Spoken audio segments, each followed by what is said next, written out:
ทุกคนครับดูดิมันกลับต่างจังหวัดอะมันไม่ให้ผมไปด้วย โอ้ตัวเองก็อยู่บ้านเฝ้าบ้านน้อง เขาไปด้วยดิ ไปเจอกันเธอก็ขับรถตามไป โอ้เขาคิดถึงเขาจะร้องไห้แล้วนะเนี่ย วันเจอกันค่ะ โอ้ ที่ โห ร้าน นาน บ๊ายบาย เดี๋ยวเต็งกินวิซีเพียวชาทีหน่อยนะบำรุงผิวนะครับผิวจะได้สวยๆผ่อง ดี ๆ มาก บายบายไว้เจอกันใหม่นะ คิดถึงสู้ๆ จะร้องไห้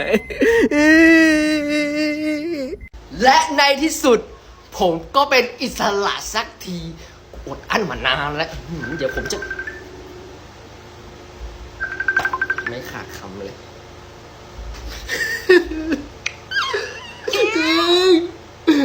ตัวเองเขาคิดถึงเต้งสุดๆคิดถึงมากไหมกูหลอกฆ่าตลอดเลยอะเต้งรีบกลับมานะจะเขารีบกลับไปตอนนี้เสียงดังมากแค่นี้ก่อนนะ โอเคครับบ๊ายบายครับ ไปเลย ครับเขาวางสายเอง